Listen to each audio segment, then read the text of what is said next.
Good afternoon, everyone. Hello, I'm Sharon Walpole from CareerMap. Welcome to CareerMap's live event with our guests from MBDA Missile Systems. CareerMap is an early careers website that provides live opportunities along with useful information on careers and qualifications to help you make some informed decisions about your future. Our popular career magazines also give you an in-depth look at a wide range of sectors designed to bust myths and dispel those misconceptions. We also run regular live events like this one where you can get answers to all your questions directly from the thought leaders.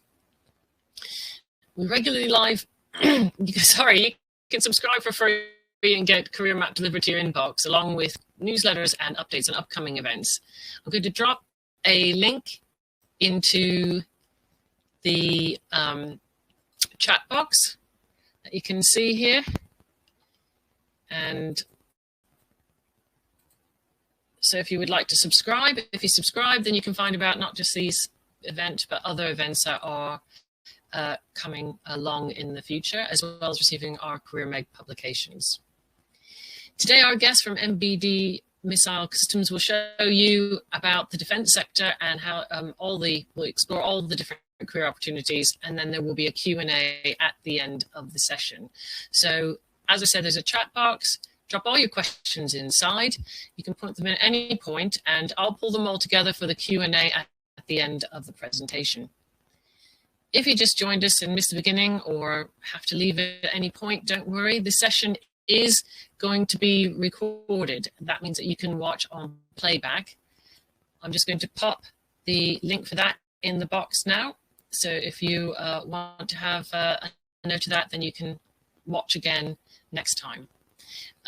Also, if you are a teacher or career leader joining us, next week we'll be hosting MBDA again for a Follow It CPD webinar for teachers and career leaders. If you're interested in joining us for that, I will also pop that link in the box.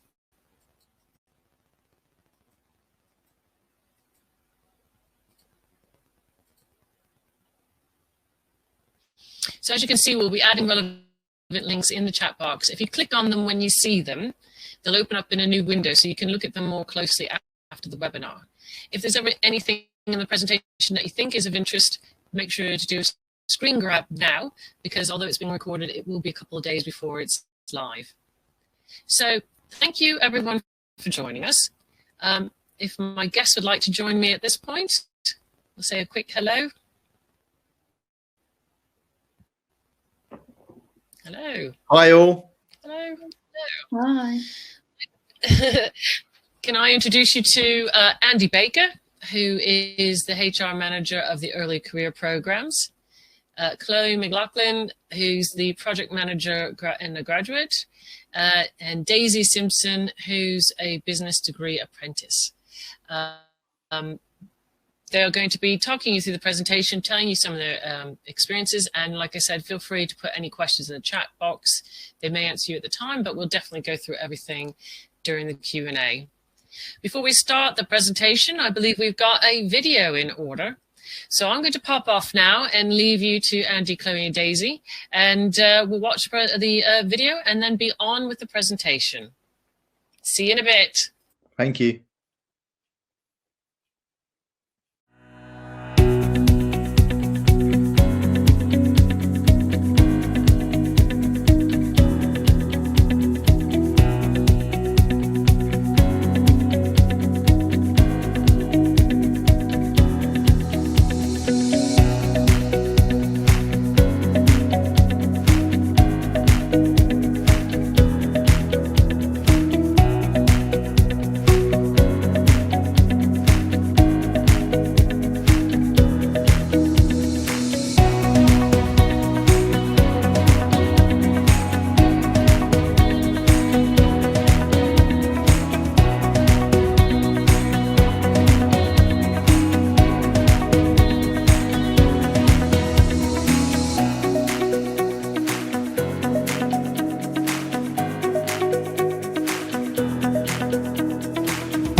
My name's Andy Baker. So I'm the HR manager for early careers recruitment here at MBDA. I'm responsible, my team's responsible for the recruitment of all the UK apprentices, undergraduates and graduates in the business.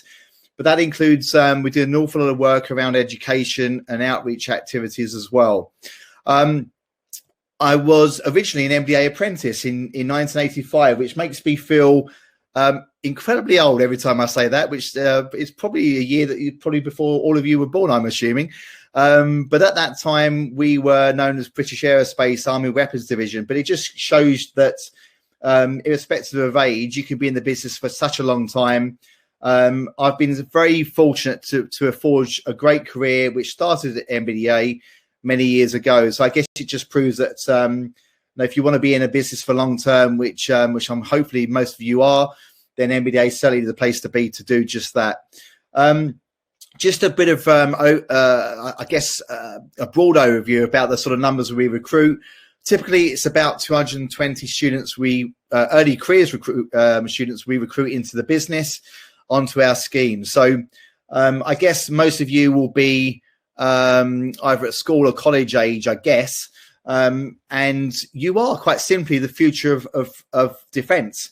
And that sounds a bit of a cliche, I guess, or a bit of an obvious statement to make, but you genuinely are. We need young people to come and join our business.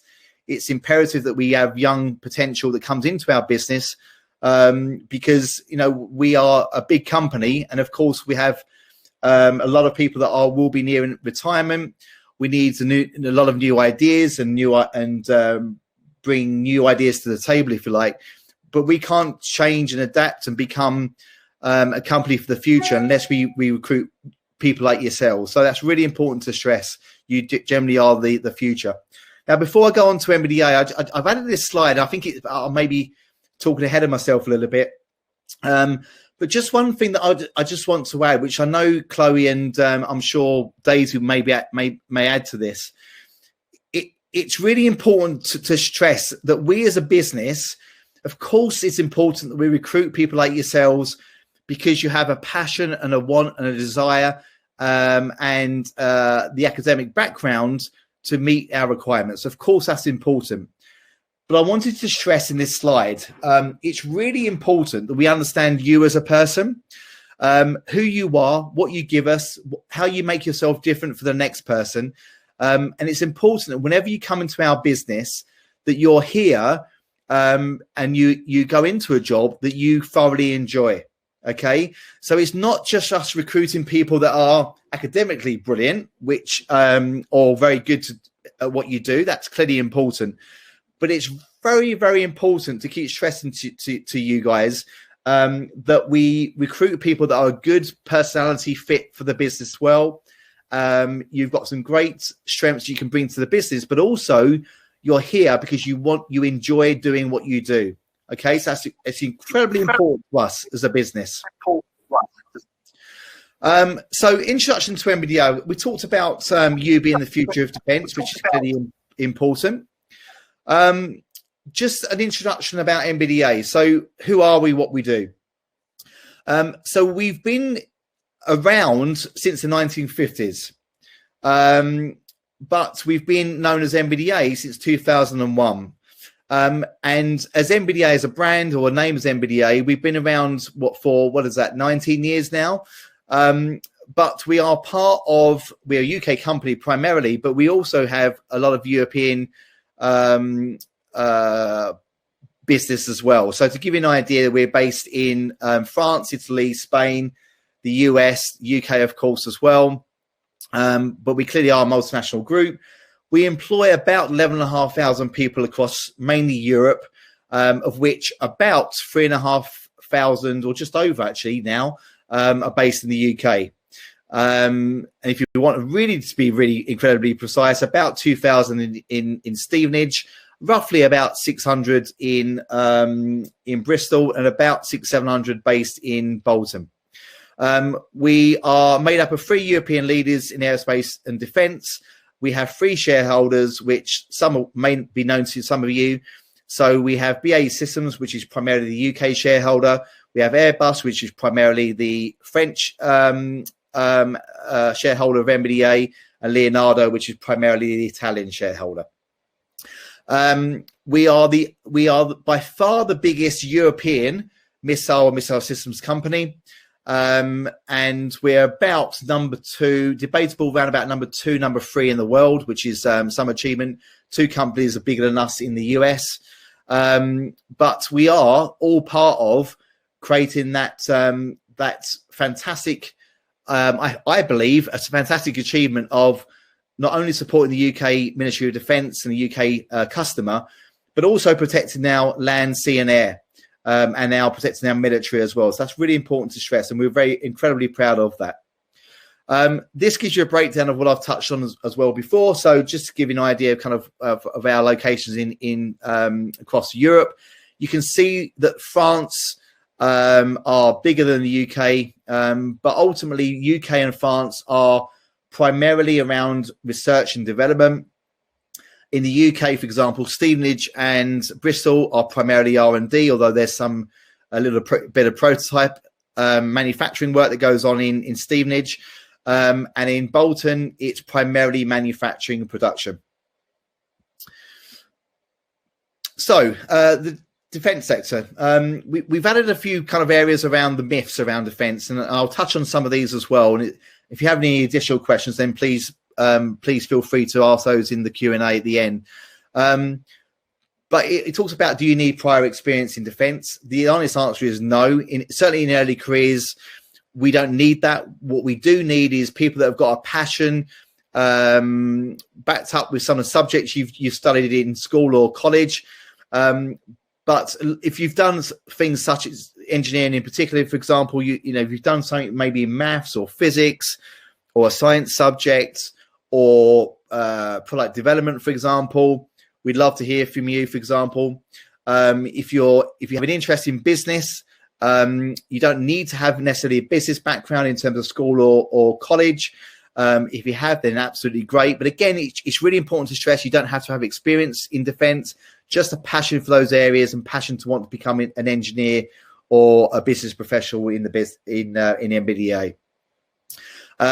Touched on there, I can only go into engineering roles. That's not the case, of course. So if you're looking to do business or have a passion for technology, for example, it could even be IT, it could be cyber. Again, MBDA want to hear from you. Defence is a male-dominated industry, clearly very much a myth as far as we're concerned. We're very fortunate to have a very diverse workforce in MBDA. So that's important to stress, whether or not you're a female, whether you fall into the BAME groups, if you have a disability, LGBT plus. We have many groups and many opportunities for you to join communities in the business, and we're again very fortunate to have representation of all of those groups. So again, that's worth stressing as well. And I guess the point I've already made touched on about knowing nothing about defence and missiles, it doesn't impact at all. Early careers people will, let's be brutally honest, will not have any experience of aerospace or missile systems. So again, please don't think for 1 minute that holds you back. Touching on there about being a 9-to-5 job. So let me go on to the next slide. So this is important to kind of touch on the fact that you are going to be making a difference. We are very fortunate to have a lot of flexibility in our working hours and how we work and what those hours look like. But whatever you do and however you work in the business, you are truly going to make a difference to not only MBDA's future, but the future of defence. And again, I've touched on that before. So you are generally making history and you're making a difference. That's important to stress. So just to touch on some of these programs, and again, I'm sure the guys will touch on this in their slides, but just to give you a brief overview, we do have a 2-year graduate program in many areas of engineering and business disciplines in the MBDA. They are 2-year programs. Typically, you'll do 4 6-month rotational placements in the area that you decide to work. That's a permanent contract from day one. So you've got a guaranteed job at the end of your 2-year program. We run a 10-month undergraduate placement. If you do go to university, you can come into our business for 10 months. And the same here with summer placements for 10 or 12 weeks. But essentially, it's a great opportunity to get work experience program while getting a salary. But for us to showcase MBDA as a business, but for you to understand a little bit about who we are, what we offer, the environment, the culture of the business, and actually, is this the right place for you to maybe consider a graduate program in the long term? So a great opportunity for you to really understand about us as a business. We are not arrogant enough to think that it's all about you showcasing who you are. We do an awful lot of work to showcase who we are and what we offer you as a long-term career opportunity.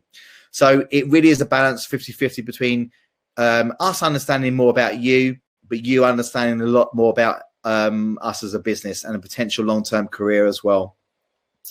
Apprenticeships. So these are typically 4-year programs.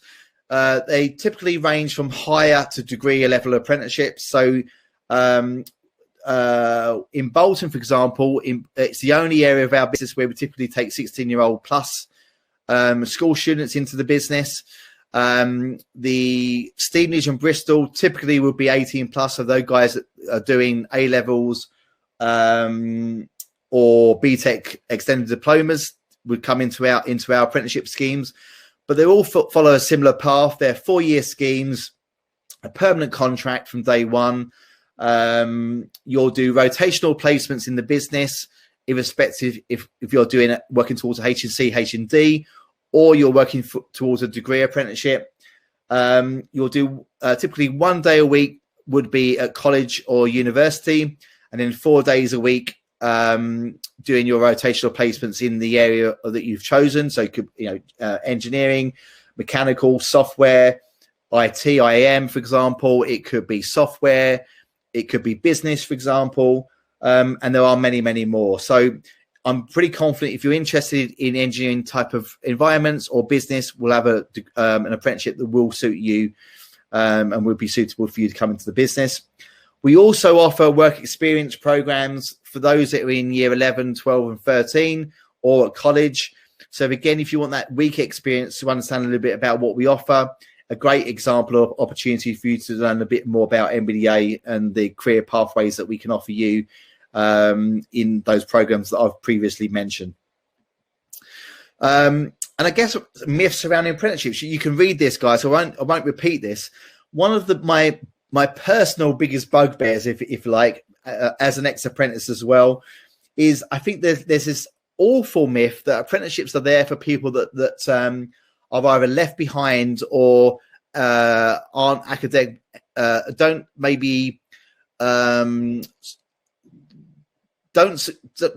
perform necessarily as well academically, which really infuriates me because at MBDA we recruit higher and degree apprentices. Our entry requirements, as I said, typically are sort of either 96 UCAS points or 120 UCAS points, which for those that know are typically more than what most colleges and certainly more universities would accept as their entry requirements.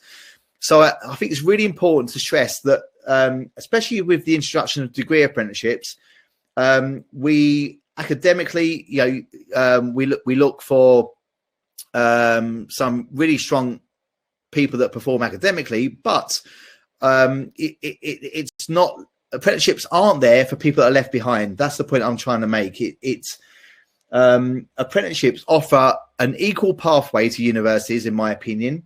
With the introduction of degree apprenticeships, it's incredibly important to say that that gives you an exact pathway that university will offer, but at the same time, we pay for your degree and we pay you a salary at the same time. So you have no debt, and you get a permanent contract. So you've got a guaranteed job at the end of 4 years. So you can see that there's an incredible benefit compared to university. It's exactly the same degree as if you went down the pathway of university. So it's really important to stress that if I could live my life over again, would I go to university? Probably not. I would do it, but I would do it for a degree apprenticeship for those reasons I mentioned. I wouldn't come out of a debt, and I get paid a salary for my learning as well, which seems to be like a win-win situation, which actually, quite frankly, it is. So I guess enough from me. I'm going to pass you over to Daisy, if I may, and Daisy's going to give an introduction. So again, there'll be an opportunity at the end of this session for Q&A. So if you think about anything that's resonated with what I've said, think about that at the end. And but I'm going to pass you over now to Daisy. So Daisy, over to you, if I may. Thank you, Andy. Pleasure. So yeah, my name is Daisy, and I am a current business apprentice at MBDA. So I'm just going to take you a little bit on my journey. So it kind of all started when I've attended Blackpool sixth form, and I studied business economics, modern and medieval history. And you can see my grades there. So I got an A star, A and B in those. So before all of that, I was in your exact position, you know, a year ago, 2 years ago, kind of thinking like, what route do I follow? Is it uni? Is it an apprenticeship? I was seeing, you know, all my friends go to university. And I was like almost panicking, like to say, like, what should I do? It was kind of unfortunate in a way that my sixth form, you know, they were really pushing the uni route on us. So initially, I actually did apply for university. So I applied for the University of Manchester to do business and management with a joint honours in economics and Italian. And then I actually thought, you know what, this isn't for me.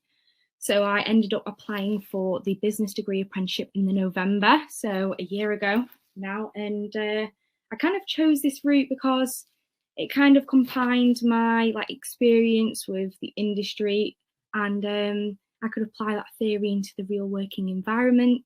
And it kind of seemed like the best option for me, as I would be gaining a recognised qualification, you know, as well as the added bonus of, you know, earning a salary. So why should you choose an apprenticeship? I bet you're wondering that. So there's a host of reasons, you know, you can see on the screen. But these are kind of the main ones that I kind of highlighted to myself, and this was kind of the reason why, you know, I chose an apprenticeship. So you've got the added bonus of earning a salary, you know, of course, there's no student debt, as Andy touched on earlier, and then you're able, so for me, with wanting to do Italian, you know, I could take Italian lessons with MBDA. There's so much more opportunities than just doing, you know, a degree and working. And I'll kind of touch on that later on. But yeah, these were the huge factors for me to why I chose an apprenticeship. For our apprenticeship schemes, you can see that there is so much helpful information on this slide. So you can see that these schemes are, you know, 4 years. You start in September. The salary is 14,500, and what you do is for MBDA you get a pay review. So every year you'll get a £4,000 pay review. So that is split between 50-50, you know, between 2,000 for uni and 2,000 for your work. So obviously on levels, it depends on how well you actually do. And then you, depending on your route, you will do between 8 and 12 placements. So I know for business apprenticeships, you'll do 10 to 12. Software, it's a little bit less. And then over, depending on your entry requirements, I'll put the link in the chat box, and you can kind of see the entry requirements for all the apprenticeships that we offer. So MBDA, so let's say you've applied and you've successfully been offered a place. What happens next? So starting your apprenticeship, you'll undertake induction events, and these will allow you the opportunity to interact with all the early careers, new starters, and integrate into the business. So you will meet, your fellow apprenticeships, not just on your scheme, but, you know, like software, mechanical, you'll meet the graduates and undergraduates. There is also an opportunity to take part in a 2 1-week residential course. And this is to develop your skills, your team working, your business communication, presentation skills and project management skills. So unfortunately, due to COVID, normally this takes part in real life, but unfortunately, as you probably all know, it had to be done virtually this year. And then next, you'll be assigned a buddy and a mentor. So at the beginning of the year or even earlier. So I got my mentor in the August before I joined, and they're there to have like regular informal meetings, you know, there to ask those questions where you feel, you know, I'm too scared to ask my manager this, or even the ones that you feel are too silly. But just to remind you that there is no silly or stupid questions. Like every single question is valid, especially here at MBDA. So this buddy will, you know, they'll be on the same route as you. You know, if you're doing software, you won't get a business one. They'll be on the same pathway as you. So they've gone through the exact same experiences as you go through, but they're just a couple of years older than you. Then when you start university or college, so you'll be completing assignments for both your placement and university. So just bear in mind that, you know, your time is vital. So managing your job work, your workload, your uni work, it is very vital to managing everything. So fortunately, to support you, MBDA will provide you with 5 days paid study, and they will provide you with £100 towards your study books per year. So you get that support all year round. So next is your training and development. So in MBDA, there are thousands of training courses. So funding towards studies like what I mentioned before, language lessons. So off the top of my head, I know they do Italian, Spanish, French. They might do Swedish, but I'm unsure on that one. And they offer support in your chartership. So there's many other opportunities to take part in. So residential courses, career workshops, personal development programs. These are all there to help you integrate into the company, all there to support you, which kind of leads me on to the sports team and the social events. So, you know, we have football, we have cricket, and they can kind of lead you onto the annual sporting competitions. You can go into social events such as like there's trips to London theatre shows or the Royal Ascot. So there's loads of support there to help you, you know, it's there to help you balance between your work and your social life. But unfortunately, as I mentioned before, you know, COVID, but hopefully it all gets back to normal soon. And then finally, when you finish your programme, you aren't pushed out and just said, there you are, go into the world of work now. At MBDA, we do offer a 2-day career development workshop at the end of your scheme. And that is kind of assist you from moving from just an apprentice and actually into the business with a job. So yeah, this is just like a slide that touches on our apprenticeship schemes here at MBDA. So we have 3 sites, as I mentioned before. So you can be a Stevenage, Bristol or Bolton. And we have 3 levels. So it's not just a degree apprenticeship we offer here. So we have levels 3, we have levels 5, and we have level 6. So obviously level 6 being the degree that I'm doing. So you can see the list of apprenticeships we offer. So we have business, engineering, mechanical, software. So it's not all just STEM subjects you can do. You can do business like I'm doing. And you can also see what qualifications. So the first 2 are being level 6s. So you've got the management and business and management degree and the electrical engineering degree, and they are for level 6s. Then the third one down is for your level 5, and the last one is for level 3 apprenticeships. So of course you can always check out our early careers page. So you can see the link. I'll post this in the chat later on as well. But you can take a screenshot if you'd like. And this is kind of a link which will lead you onto all our apprenticeship schemes. So yeah, I think that's it from me. So thank you for having me. And I'll pass over to Chloe, who is a project management graduate, who is working within our early careers team, and she'll be speaking to you about the recruitment process. So thank you. Hi everyone, my name's Chloe, as Daisy said. I'm a graduate at MBDA and I'm currently working in the early careers recruitment team. So I'm going to talk through the whole recruitment process for our early career schemes and share some hints and tips as I go through each stage. So the first stage when you apply is an online application. You can search for our live roles via the MBDA Careers website, which we'll put a link in later, and you also apply on here too. So you don't need a CV or a cover letter. It is a very simple online form. There'll be a few questions about yourself, like your personal details, as well as some role-specific questions. The best advice I can give for this is to make sure you read the question properly, you proofread your answer, and make most of the word count provided. The most important thing of all is to be yourself, so make sure you make the most of telling us about you, and we can really sense your personality from that. After submitting your application, you'll be invited to do some online tests. So for graduates, undergraduates and summer places, these are psychometric tests such as verbal reasoning. For apprentices, these are all strengths-based tests. So for this, it's best to do some practice tests beforehand so you know what to expect, especially if you haven't done any before. Also, you should try to plan your time, so don't leave it to the last minute. It's best to set some time aside to do them, like scheduling a meeting in your diary. If you're successful in completing online tests, the next stage is an internal review. So the hiring manager will assess your suitability for the role using the online test results and your initial online application. So this kind of goes on in the background. You won't really see this stage. If you're successful at the internal review, you'll then be invited to attend a virtual assessment centre. So this will take place on Zoom and our own online platform, where you'll complete a range of strengths-based activities. You may want to do some research into strengths-based assessments, as you may be more familiar with competency-based, and they are slightly different. As the tasks are strengths-based, you can't really prepare in advance, so it is extremely important to just be yourself. You can set yourself up for success by revisiting the role you applied for, knowing why you want the role, and also what interests you about MBDA. Our assessment centres are being run virtually this year, so we do advise you to test your technology prior to the day to allow time for any extra issues you may have that arise. Regardless of the outcome from the assessment centre, you will receive a phone call to inform you of the decision, as well as feedback from the day and go through the next steps. If you are successful and are offered the role, it will be conditional based on 3 things. The first is security clearance.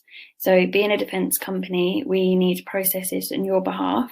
You'll need to complete a security application, and it can take around 12 weeks for the clearance to come through.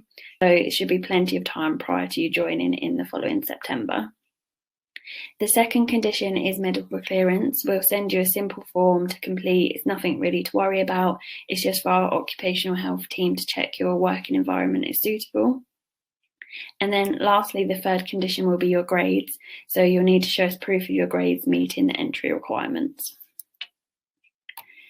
Then prior to joining MBDA, you'll be invited to attend a pre-joining day. So this will take place around summertime, so like June or July. It isn't mandatory, but it is a great opportunity to learn more about your programme, meet your team and meet other new starters who will be in the same position as you. It's normally held on site. This year we did have to do it via Zoom, and obviously we can't guarantee what next year will be like, but either way there will be something like that organised so that you can meet other people and your team. So that is an overview of the recruitment process and some little hints and tips to help you along the way. Moving on to the next slide, I'm just going to wrap up with the final thoughts. So just a few things to reiterate. We have great support networks at MBDA. As an apprentice, you'd receive support from a wide range of people, including your buddy, your mentor, your placement team, and other apprentices and early careers members, such as graduates and undergraduates. Remember, it's completely or stress when joining a big company. Everyone can feel like that. You're definitely not alone. But linking to the point I just mentioned about support networks, there'll be plenty of people to help you prior to joining and when you join to help you settle in. When you are applying for one of our roles, there's no shame in asking for help, whether this is from family, friends, people at work or school. It's just best to get other people's advice if you're unsure. Another big point throughout our recruitment process is to always ask questions. If you're ever unsure of something, please do ask. That, like people have said before, there's no such thing as silly questions. If you are unsuccessful in an application, please do not feel like the door is closed for future applications. If you've attended one of our assessment centres, we will provide you with feedback. Please just listen to this and take it away as an opportunity to grow. We would welcome future applications from you in the following year. And then finally, please take a look at our MBDA careers website for all information about our apprenticeship schemes and other early career schemes. You'll find all the details, including the benefits, training, development, extra opportunities, every detail you can think of. You can also view our frequently asked questions, and there'll be contact details on there if you do think of questions or queries at a later date or you need to get in contact with us. So thank you. So I guess it's over to you guys, really. Any questions or anything that's resonated with what the three of us have said so far, I guess?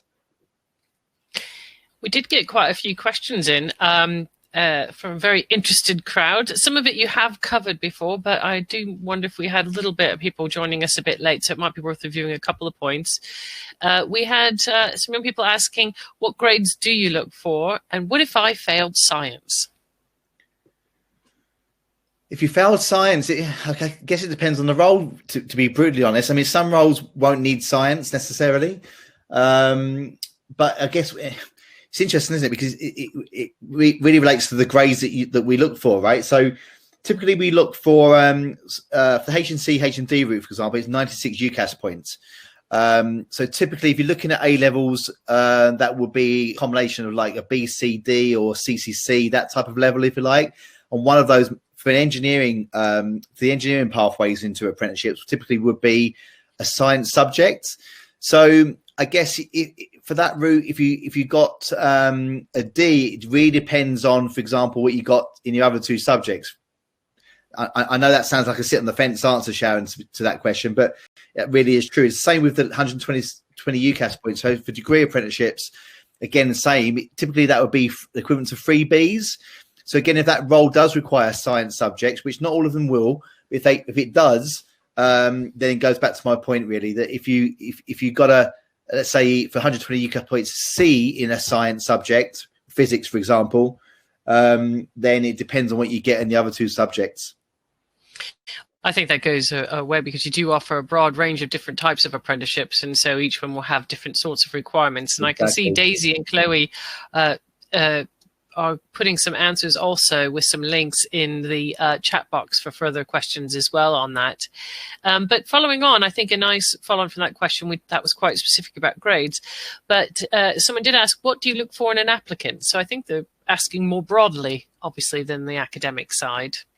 Yeah, Chloe and Daisy, feel free to jump in as well. I think for me personally, I think the business generally, we goes back to my point in my slides. We don't want to put everything on the academic achievement.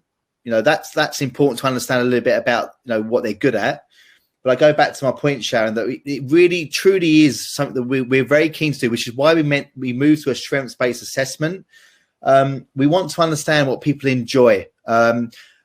Going back to the point about what do we look for? We're looking for the personality and the person behind the academia. We want to understand that you're a good fit for us. We are essentially a big, in the UK, certainly, we are a big community, right? So it's important that who you are and what you provide us in terms of your strengths and your soft skills, for example, that's all important to us. Just as important as it is for you to get your grades in physics, science, engineering, business, or whatever you need to come onto our programs. Just one point to make yourself different. I guess when you apply for our roles, just be considerate of, firstly, make yourself different. So, you know, what are you doing in terms of your hobbies and your interests and, you know, outside of your schooling or college? And also, it's really important, if you've done projects as an individual or as a team in school or college, talk about that in the application, but don't be scared to not talk about some of the things that didn't always go to plan. So we want to understand about if things didn't always go to plan, talk about that in the application, which sounded, why would an employee want to know some of the negative stuff? Because we want to understand what you learned from that experience. And so talk about those things and be very honest about those things, but then talk about what you learned from that experience as well. Yeah, that's really interesting too, because some of the questions that have gone on about this is they wanted to know if they get the job. Well, let's go through the order of events. So we got a couple of questions saying, where can I go practice the tests? Which is an interesting one. And they said, what software do you use for your virtual assessment center? If you're willing to share that information. No, of course, I've got no issue with that at all. So we typically use Zoom as our media platform, if you like, to actually do the videos part element of the assessment day. Some of those are pre-recorded questions that we ask at the beginning of the day that our assessors will have access to. Some of those are some tasks that will be a live environment as well, so face-to-face or one-on-one with an assessor, for example. So the strengths-based assessment that we use is run by a company called Capfinity, and they help support us with understanding what the business are looking for in terms of what strengths are the most important within the business. So what are the key strengths? I won't, for obvious reasons, I can't talk about what they are, but there are some key strengths we've identified as a business for many pieces of work and projects we've worked on in the last 18 months that has identified what do we look for as a business. And then those strengths will then dictate what tasks we then share the assessments to try and get to understand that person and their ability and what they're good at and what they enjoy is the most important way of putting it, I guess. I think this is a question that would be really nice if it was answered by Daisy, because someone said, as an apprentice, what would you say is the best thing about working for MBDA? Do you want to pop your picture up? Turn your camera on for a minute there, Daisy, and have a little answer on that one. Definitely the support. I can't fault. I've been very lucky to be in a very good first placement, and the support, like I mentioned before, you've got the buddies, you've got your mentors, you've got your managers. Not only that, you've got your other apprentices, you can't go wrong with it, and everybody is just so nice, and I can't fault it. So yeah, the support, definitely the best thing. And following off that, they were asking, will I work with other apprentices my age? So in my group, bar 2, everybody is my age, so everybody is 18, and then we've got 2 21-year-olds. So it literally just depends on who applies and who gets it, but mainly it is my age group. Yeah. Daisy, if I may just add to that as well, because it's a really important point to make. Our apprenticeships generally are open to any age. So I don't know the age of the person that's asked the question. Of course I don't. But we had recent apprentices that have been in their 30s, early 30s, that come into the business. So age is not an issue for us. It doesn't make any difference to us at all. Clearly, most people will be that 16 to, or apprenticeships in particular, 16 to 20 age group. But if you've had a career somewhere else and you want to do an apprenticeship in your 30s, great, as far as we're concerned. What about following off on that with other qualifications? Like, for instance, one, if you say maybe did a part degree and then decided that university wasn't for you, and you went off and did a kind of maybe a job that's a bit not relevant to what you do, but had life experiences, or you do have a degree, maybe even an engineering degree. Does that fit with apprenticeships and or graduate schemes? Yeah,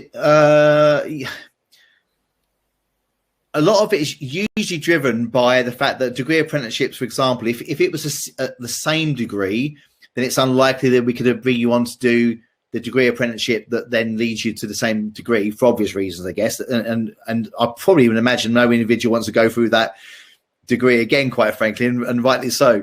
If it's a significantly different degree, Sharon, then absolutely, there's no reason why you can't come onto our apprenticeship to have a completely different pathway that leads to a completely different degree.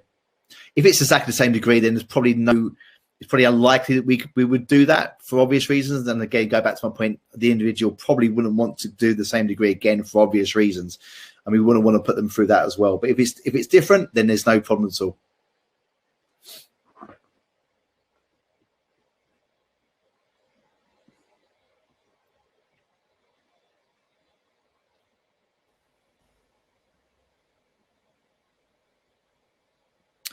I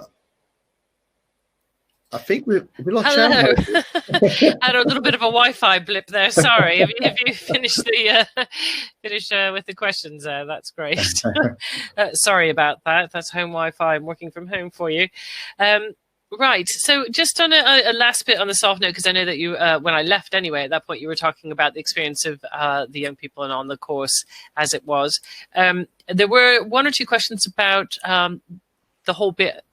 It's quite timely that I did blurb out because they were asking about working from home, remote working, and making your workplace COVID safe. Yeah, it's a really good question, and it's a really valid current question, of course. So our world has changed significantly, Sharon, in answer to that question. We've, in March, as many businesses, we had to adapt very quickly.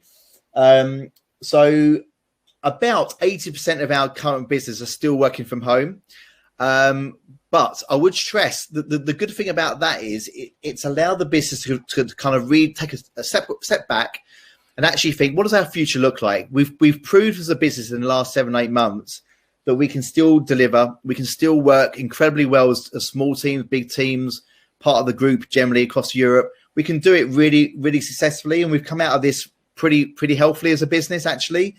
But it means that going forward, when we're out of this crazy COVID world and we get our vaccines or whatever that looks like, we will be going to a very different world and a very flexible working pattern.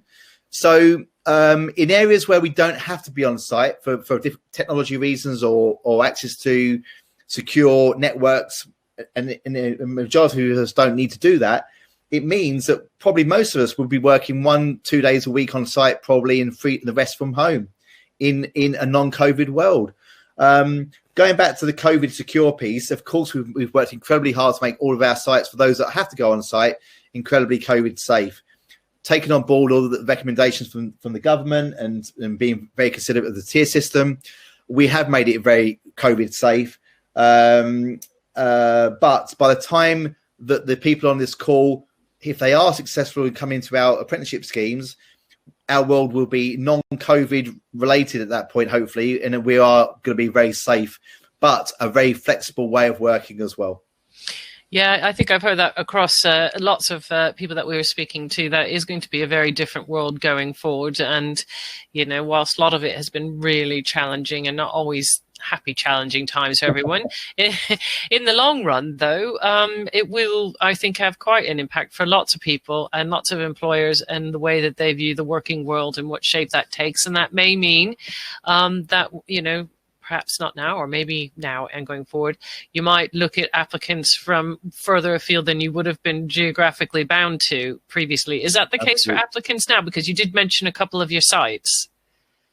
Yeah, I mean, again, traditionally, although we've always made it very much a national apprenticeship scheme, so we can take people from everywhere. I mean, the graduate scheme seems to be a lot more kind of open to people coming from all parts of the UK. With apprenticeship schemes, we typically look, you know, we want everyone to come from everywhere, but typically you find that it's a sort of 20-30 mile radius from Bolton or Bristol or Stevenage. I mean, that's probably the same for most companies. Well, most young people will still be living at home at that age. Absolutely, well, yeah. That's a really good point, Shannon. Absolutely, and that has is a factor of, you know, why we typically have people around those local sites. But going back to your point, it's a really good point. You know, we think because of the flexible working that we inevitably will introduce into the business, it just means that some people from all parts of the UK could work in Stevenage if they're 100 miles away or 200 miles away, because it allows you to do that. So we truly believe that it just opens up a lot more possibilities. So for people that are, let's say, for example, at the moment, we have a business apprenticeships in Stevenage, and we'll be doing that in Bolton. If you're in Bristol and want to do business, in the future, it doesn't stop you from applying for Stevenage, which is brilliant. For us, it's great. Yeah, definitely. Well, I don't know if Chloe and Daisy will join us for our farewells, because we're coming to the end of our time here. We've had quite a brilliant turnout for everybody in the audience. At one point over 300, which is phenomenal. If anybody out there listening has any last comments or questions, now's your chance to drop it in. You've got a few seconds left. But in the meantime, I hope you've learned loads and enjoyed our webinar with MBDA. As I mentioned earlier, this webinar has been recorded and will be available to view on Career Map Live in a few days.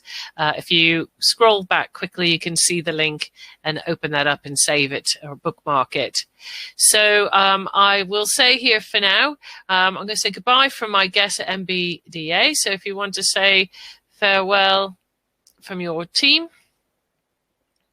Thank you all for making the effort to come and join us and listen to us all, and very much look forward to all of your applications in the future. Thank you. Thank you. Thanks, guys, for joining us. And it's goodbye from me. Hope you'll tune in again for Career Map for this and further sessions. If you happen to have any teachers or career leaders who have joined us for this session, we will also be joined by MBDA next week with a CPD session that will take you further in depth, and you can ask questions for helping you support other people. But until then, take care, and I'll see everyone soon.